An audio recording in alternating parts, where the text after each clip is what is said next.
Chosen one, for you to be where you are right now today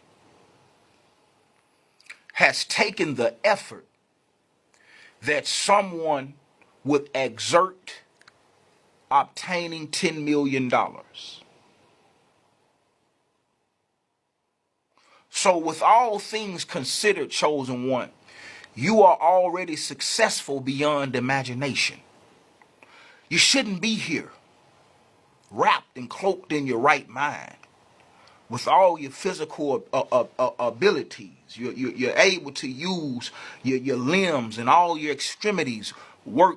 Chosen one, when you factor in everything that you went through, you are probably one of the most successful people on God's green earth. You are probably one of the most successful stories, chosen one. An unseen story by the world. But if the world had eyes on what you overcame and who you are, just who you are today, chosen one, not who you're going to become, but just who you are today, chosen one, is a success story like no other success story that has ever been seen. He pulled this out of the ocean depths. When I first watched this video, I thought this was 100% CGI until it became clear that it was a fish. This TikTok video that I got tagged in went super viral, showing this shining object that almost looks like a portal being ripped open in space. But once the camera guy moves over a little bit, we can see that it's a very specific type of fish known as a cutlass fish.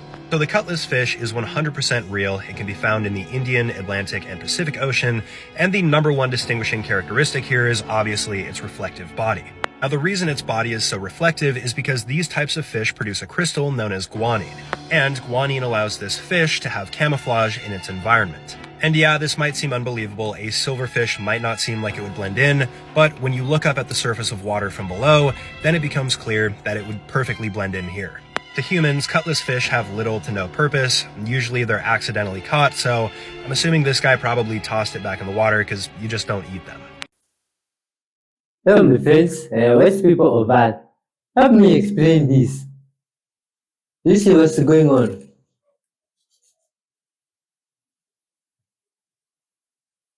What? Look at these drawings.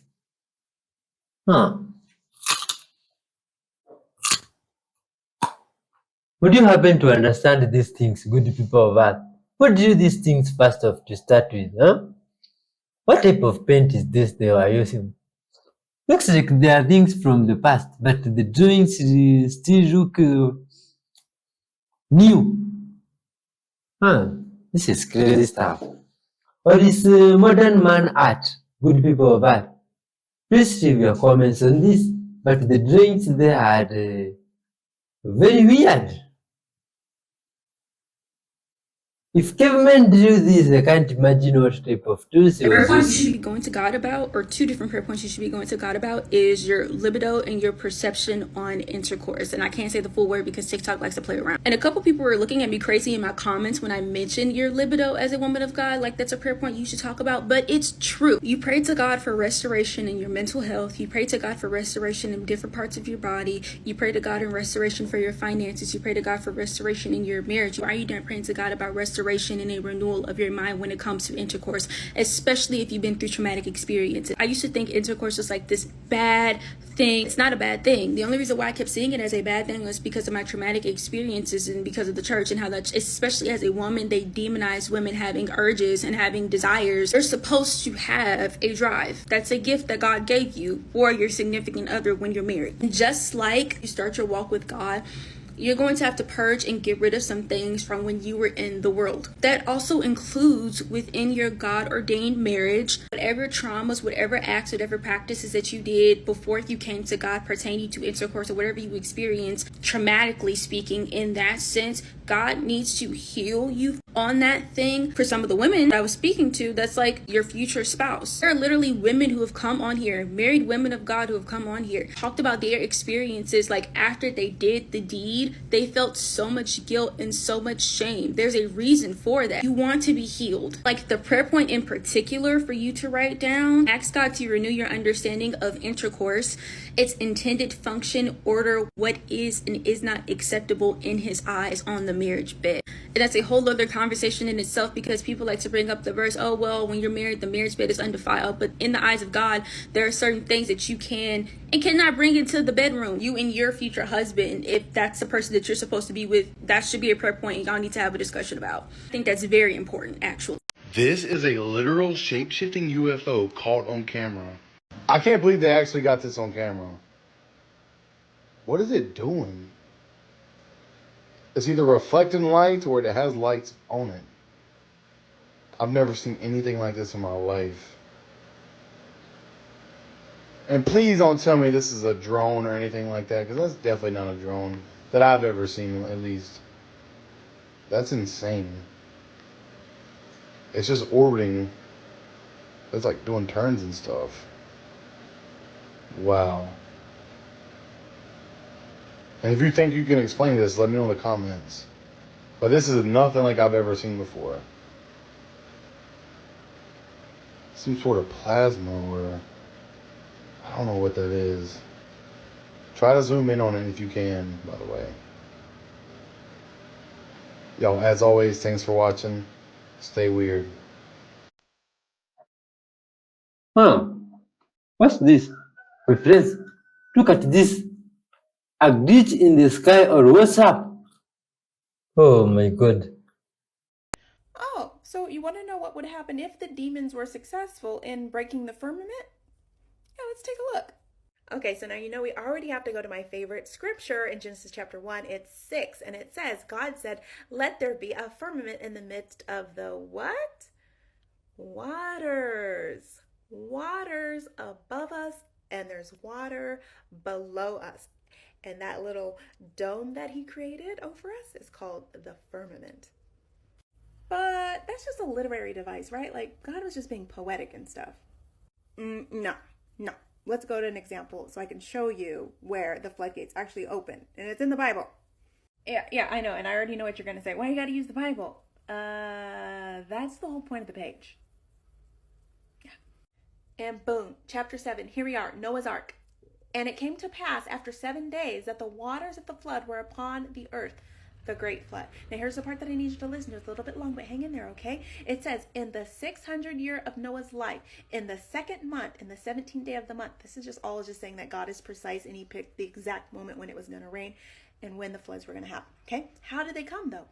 The same day were all the fountains of the great deep broken up, and the windows of heaven were open, and it rained 40 days and 40 nights. So I can say this with great confidence that if the dome is ever pierced, we would drown. Now we won't, because of God's promise to Noah that he would never send a great flood, one that was so massive enough that it would destroy the entire world again. So that's not going to happen under God's watch. But why are they doing it then?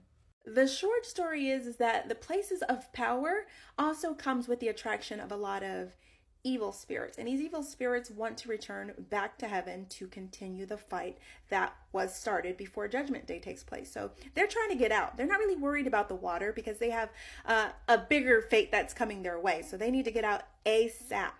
This is what's going on. Welcome to the world. So in short, this is their prison and we're just passing through. Hope that helped. I have been working to understand the relationship that exists between 369 by way of reimagining the yin and yang symbol, and I think I figured it out. I built an arithmetic model, but I didn't build the model using math. I built it using etymology.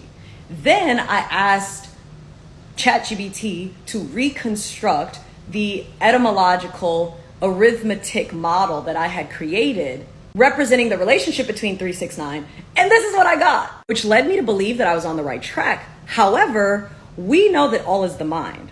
So while this projection is perceived as the 3D, it's actually the 2D because it's a plane or dimension of the mind. The only way that something can be two-dimensional but feel three-dimensional is if you create an illusion of depth, which is to say you distort the perception. Therefore, the 3D model is the distorted perception. So I asked ChatGPT to reimagine the 3D as what it would be in the 2D. And this is what I got. ChatGPT, for whatever reason, couldn't make the image. And so I figured this is just an error code. I've been going too hard today. So I gave it a break and I came back today. And this is what I got. But anyways, we know that the relationship that exists within and outside of yin and yang is manifested in nature through two universal laws, which is the law of gender and the law of polarity. The law of polarity tells us that there are opposites or poles within everything. And the law of gender tells us that masculine and feminine energies exist within everything. These concepts on the surface may sound like they're referring to the same principle, but they're not. Duality is the state of having two distinctly different aspects. Therefore, it is not oneness, it is specifically separation. Polarity, on the other hand, refers to two opposites connected by a guiding axis. For example, a magnet exists in polarity. The North and the South Pole actually cannot be separated. And this is substantiated when you break a magnet and each piece of the broken off magnet has both a North and a South Pole, which of course demonstrates their inherent unity. Using the framework of this same analogy, the magnet, we know that the poles, north and south, are dual because they are two distinct and different aspects of the one, which is the magnet as a whole existing in polarity. And it exists in polarity because even when you divide it, it still becomes one. Which is to say that 3, 6, and 9 do exist independent of each other. However, in all 3, 6, and 9, the 3, 6, and 9 exists, which is confusing because initially we were attempting to understand the relationship of 3, 6, 9 through the yin and yang as 9 being the completion and therefore being able to exist without the 3 and without the 6. However, this is not the case. And if it were to exist in form as such, meaning 9 was the highest that could exist independent of 3 and 6, then this would create an infinite model that would never reach completion, which is how we get the 3D, which is not the truth because the 2D is actually the true reflection of what has been distorted. Which may be confusing when you're thinking about this from a frame of mind where all of these principles exist outside of you or you're only one aspect of these principles. But remember, you are the totality of everything that exists within yin and yang and everything that exists outside of yin and yang. Not just one aspect or two aspects or even three aspects. You are all four of what exists there, which is actually 5 because although we reference 4 elements, water, air, fire, and earth, we know that ether is actually the 5th, which is to say energy is not just positive and negative, but it's also not just positive, negative, and neutral. Energy is positive, negative, neutral, and balance. And it's not 4, it's 5. It's all aspects of those 4 elements together to create completion, which is 1, which is actually 0. Which is actually 9. I'm sure some of you are probably thinking the same thing that I was thinking, which is that isn't neutral balance? But no, it's not. Neutral specifically cannot be balanced because it is the absence of polarity. Think of energy or the yin and yang as a seesaw, and there are positive kids on one end and negative kids on the other end. However, the seesaw is not moving up or down because it's at balance. Neutral would be no kids on the balance beam. It's not moving and it's not tilted, but it's because there's nothing on it. Balance is when the kids on the negative side and the kids on the positive side are able to play together evenly, while neutral is no one playing at all. Balance requires duality, and this is the principle of polarity, which is also to say that dualities are not opposites because they quite literally cannot be. They must be complementary. Therefore, 6 is not the opposite of 9. 3 is. One of the most important moments in the biblical story is when Jesus stands trial before Pilate. And what a lot of people don't know is that this very moment was super formative for how Western political philosophy developed after Christ's death. But for some context, so Jesus is standing trial before Pilate because he is being charged with heresy by the religious leaders. And they're saying that he has some political connotations, saying that he's claiming to be king of the Jews. When Pilate asks him if this is true, he says, "My kingdom is not of this world." But the next line that Jesus says is so important for how we think about faith and politics. He says, "My kingdom is not of this world, for if it were, my followers would fight to free me." That line freaked Pilate out, and for centuries and millennia, it's puzzled political philosophers. We'll unpack these implications in later videos, but the point here is that Christ's kingdom entails an entirely different politics than what we're familiar with in the world. All right, I'm going to tell you guys a story that changed my life, and hopefully it can change yours too. And it's about the gateway process, which I think everybody should truly try. This is a CIA-sanctioned meditation that gives people out-of-body experiences. It plays sounds in your ears, manipulates your brain waves, and it sends you into a very altered state of consciousness. Now, consciousness seems to be rising across the globe. People are just waking up and understanding this stuff, and I don't really have a good explanation for why, but I can tell you how it ties into my story. Now, a year ago, I was living in LA and I wanted a lot of money. I didn't understand at the time that I don't really care about the money. I just like hunting it down because that is so much more fun. It's the same reason why I read hundreds of pages of CIA files. When you find something, it's really cool, but the hunt is way more fun. Now, I had started multiple businesses and none of them worked, and it was always something so far outside of anyone's control, it was just bad luck. I started a business with a guy that owned an exotic car rental shop in LA. We were this close, and he just goes missing. That was it. His business partners of years were calling me saying, "He talked about you like a son. He runs half of my business. Where is he? I can't do my accounting. I need to pay my taxes." All this kind of stuff. This dude dropped off the face of the earth. I didn't understand it then, but I really think that was meant to be. Now, after that, I met my business mentor, and this guy recognized something in me that I didn't recognize myself. Something he shared too, that I wasn't hunting down this lifestyle of riches. I was hunting for sport. That is what's fun for me. Like I said, it's why I read these CIA files. It's why I take on really hard tasks like starting businesses from the ground up. I genuinely enjoy it. I love working 16-hour days if I have a passion behind it. I will do that any day of the week. And I'm lucky to have another friend that will always do that with me by my side. I've failed 2 businesses with this motherfucker already. And man, we talked a couple weeks ago and he said if I call him with another idea or something going, he said he'd quit his job and, fly right out. We love it. Now, what I just said will make sense later in the video, but I used to get lunch with my business mentor a couple times a month, and he would give me all kinds of advice, he would steer me in the right direction, and more importantly, he would allow me to learn from his mistakes.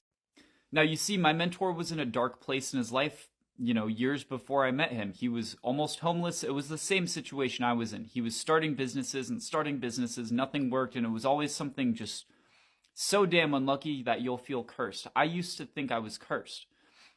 Now, what he told me changed my life, and for some reason, before he even started talking, something in my head, it's like a light switch turned on, and I understood that what he was about to tell me would shape the rest of my future and was super, super important. I could just feel it. I don't know how to word it.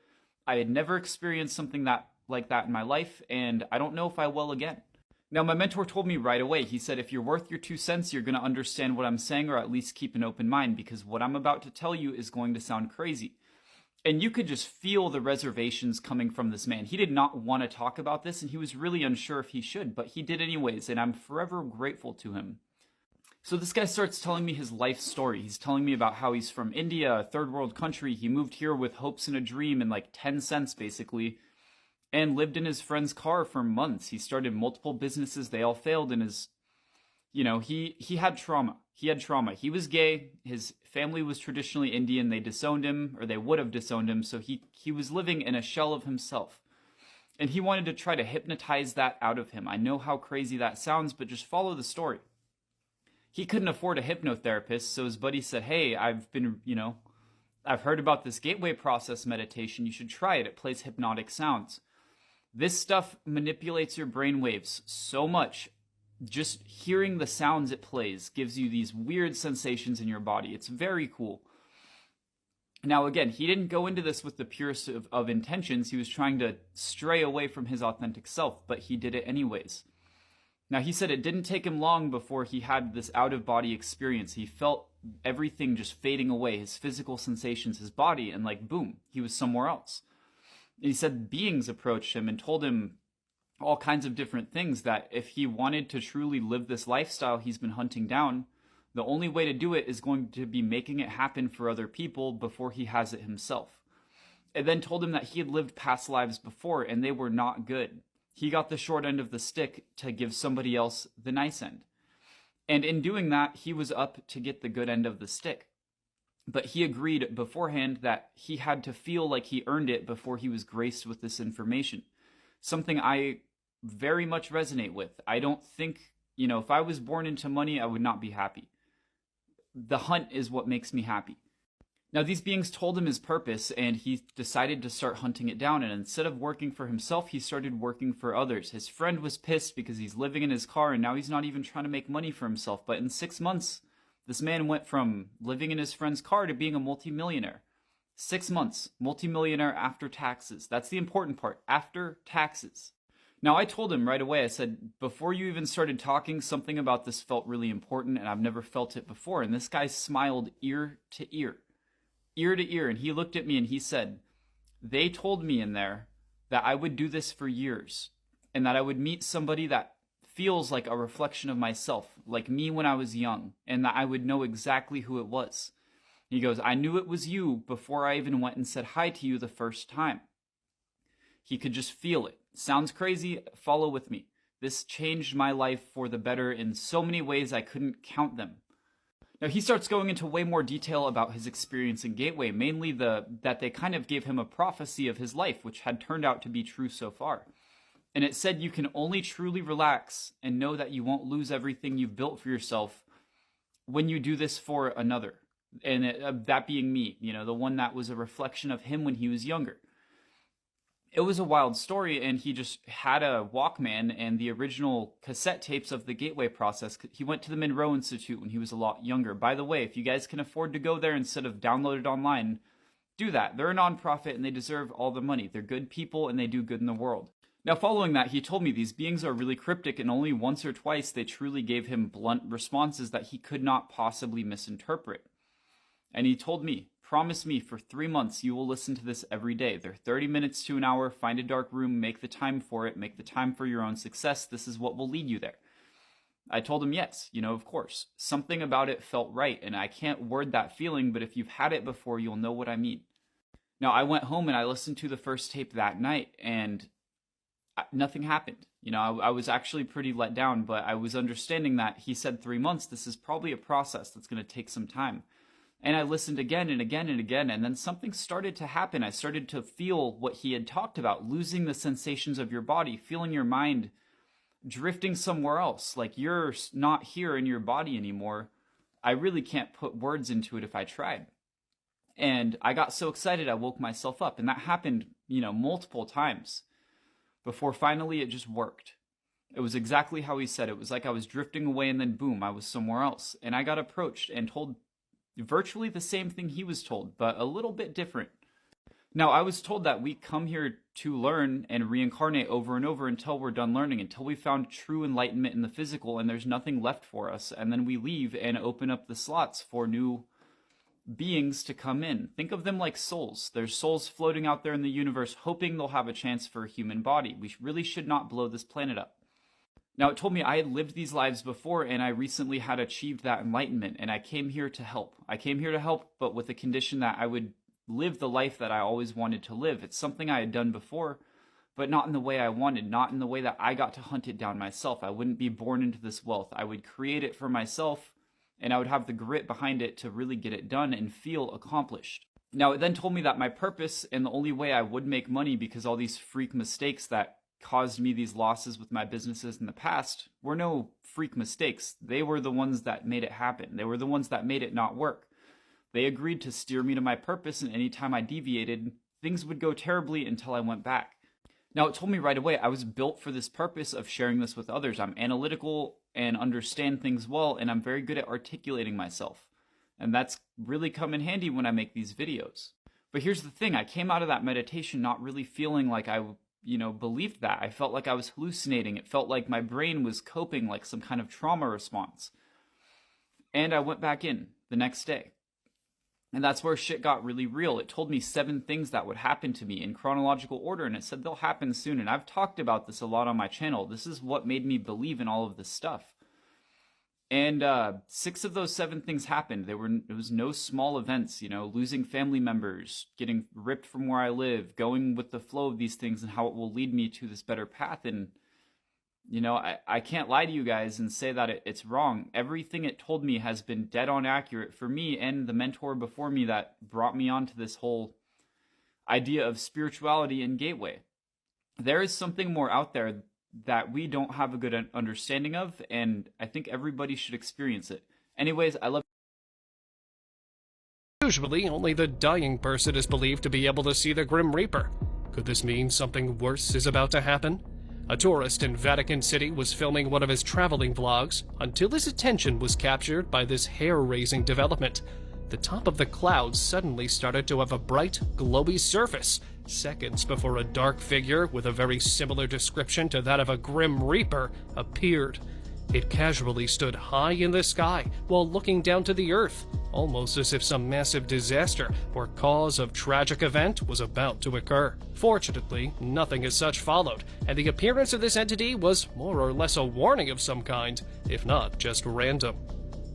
What is the best age to get married? In your 20s, you're still finding yourself. You have no idea what you want long term. The person you marry at 21 is a very different person at age 28. People that get married for the first time when they're 30, they're further along in their career. Perhaps they have some money. They're more mature. They are ready to have a long-term committed relationship. Words of wisdom from a divorce attorney: do not get married in your 20s, period.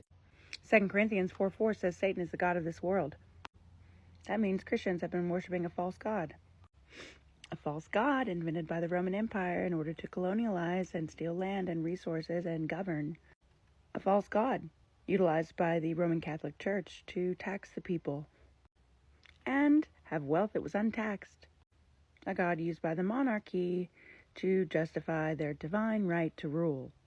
A god that still props up Christmas, which by the way is a pagan holiday, and Easter, and all of the other big capitalist spending days.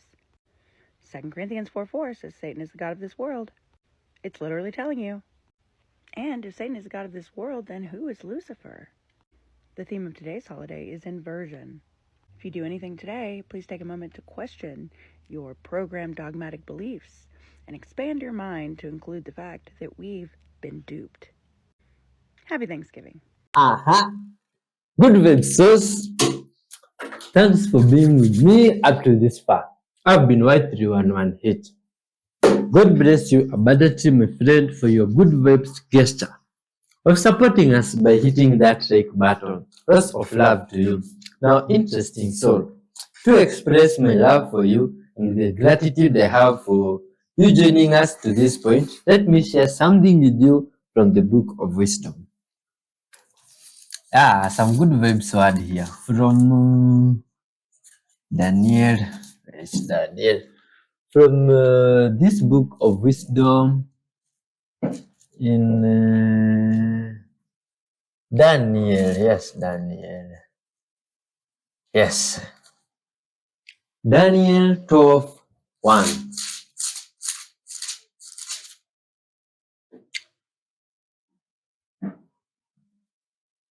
This is what it says. At that time, Michael, the great prince, who protects your people, will arise.